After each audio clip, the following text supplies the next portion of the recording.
100% safe CBD pet products. Visit hemphousechad.com or come see us in person. The Hemp House in North Shore, East Ridge, and Ottawa. Okay, when you begin to talk about fall weather here in the Tennessee Valley, the first thing that comes to an awful lot of people's mind is hip hip hooray. It's time for the Prater's Mill Country Fair. And this year is a big one for the fair because they've crossed the 50-year mark. They're into year 51. And we have 3 people here who are eager to invite you to come on over. We're so happy this morning to welcome Janet Cochran. She is the board member here. Marilee Shackelford and Dud Dempsey over at the table are 2 of the more than 150 vendors who will be represented at the fair October 8th and 9th. So good to see you all. I want to start with you though, Janet, because this is your, how many years have you been a board member with the fair? I've actually only been a board member for a couple of years, but I've been attending Prater's Mill, oh my goodness, for probably almost 35 years myself, and I've been involved in helping to promote the fair for a few more years. You come from a tourism background, I right? do. Mm-hmm. So it must be really fun for you to put those years of experience to the task here, because people, it's not just in Chattanooga who are looking forward to going. It is a regional pull. Absolutely. For the fair. We do. We have people that come from all over, both attendees and vendors. So this year it's the 2 days, October 8th and 9th. I can't remember, when you come into the fair, is there an admission fee that you pay when you get there? There is. The admission is $10 for adults, but kids 12 and under are free, so it's just perfect for the whole family to come. We have a lot to do for kids. We have some, face painting, pony rides, other things that kids enjoy, plus just the historical aspect of the fairgrounds. You're right. Now, is the mill operational?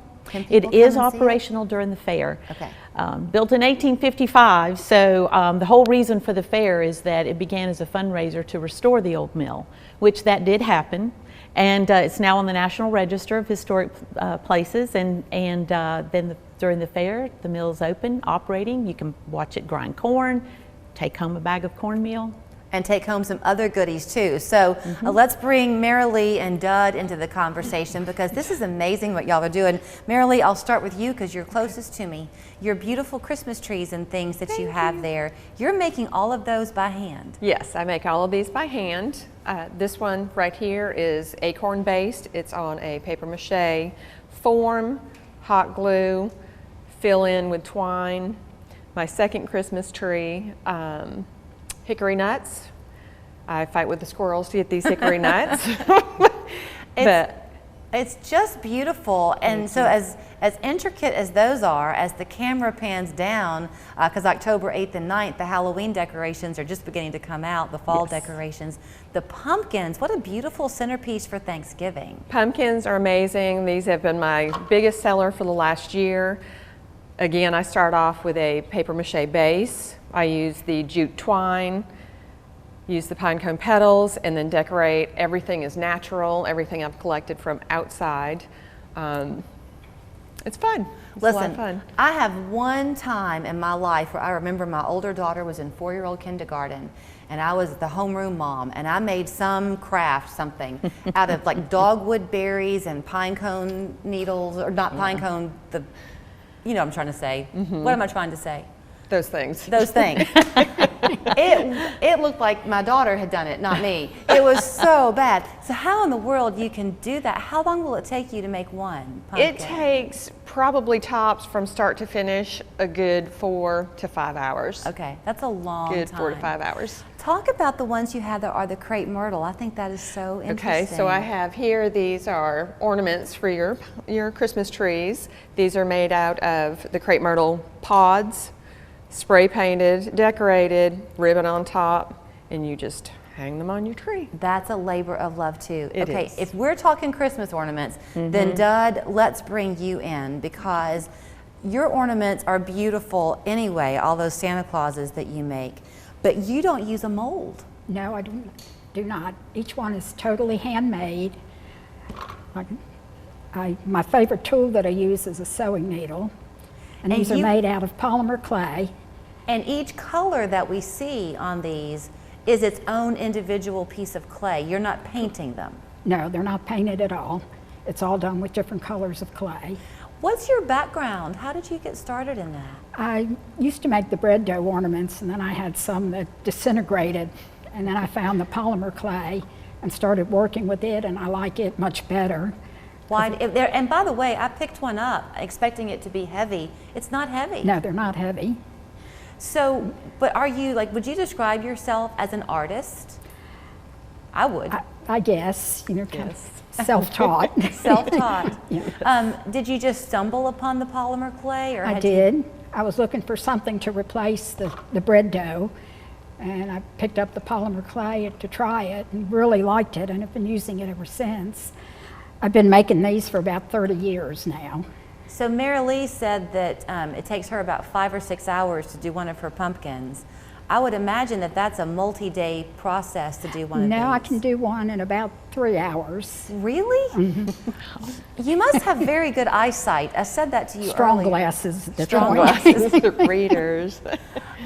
They're just lovely. Okay, so Mary Lee, you seem to have connections all over the place. Is it your sister who lives in New Hampshire? My entire family is actually in New Hampshire, and she recently retired, but she owned the Elegant U, and basically it's wool yarns, so on and so forth, and she was selling my dryer balls for me.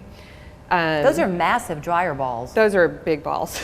They are. They are. Now, you mentioned that those are not scented. Do you make ones that are? No, I do not make scented ones, only because I've had this great fear of the oil getting onto my clothing. Yeah. And sometimes that can be difficult to get out. So mine are not scented. The majority is wool, but I also do a lot with the llama and alpaca. And for people who aren't using the dryer balls, they're beneficial, aren't they? Because especially if you have something that needs to be kind of fluffed up. Yes. It does a great job. Yes. Helps to reduce dry time, helps to remove wrinkles, static electricity. It does a lot for your laundry. So y'all both have been coming to the fair for a good long while. I've been this will be my 7th year. And Dud, you think you're on about 10? About 10 years that I've been selling. What is it that keeps you coming back year after year? I think the people, the visitors to the fair, everybody is usually so nice and complimentary about my work. Yeah. And of course, selling them.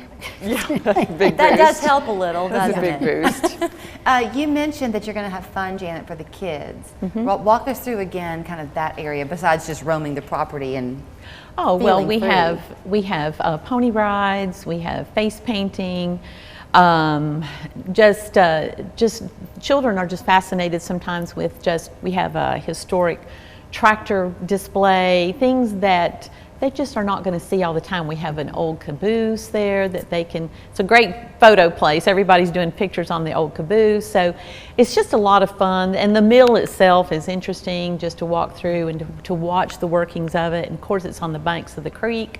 So, you know, kids are always interested in water. We talk, right? We talk a lot these days about mental health and ways to de-stress and all that. Just taking a trip over to the fair and having really a step back in time will do so much to de-stress you. I think that's one of the things that sets Prater's Mill apart is we are on historic grounds. And not every fair you go to has that ambiance. And so when somebody comes to visit the fair, they're visiting more than just the fair itself and our vendors, which are really the highlight of the fair, but just the ambiance of the historic surroundings, the nature and all of that. We have nature trails and things that they can do outside of the shopping part and the eating part. Well, which let's is really great. get you there so that you're $10 if you're 12 or up, right? If you're 12 and under, it's free. 12 and under is free. So 13 and up, you're going to pay $10. October 8th and 9th, and all those monies raised will go back into supporting and preserving that mill. We're so lucky. Yes. Let me also add, anybody with military ID is free as well. Oh, I'm glad you mentioned that. Yes. Okay, so you can go to pratersmill.org. Their address is technically Dalton, Janet was saying, but they're about 10 miles north? We're about 10 miles north of Dalton, and we're about 2 miles east of Barnell. As the crow flies. Absolutely. Thanks, all three of you. Okay. Do you think they need to bring them to us on like a fancy tray, like the? I think like a platter. We need a maitre d'. Yes, Sorry. Joffrey, I'll take another, please. Sonic Chop House Cheeseburger. Heavy on the chop house, please.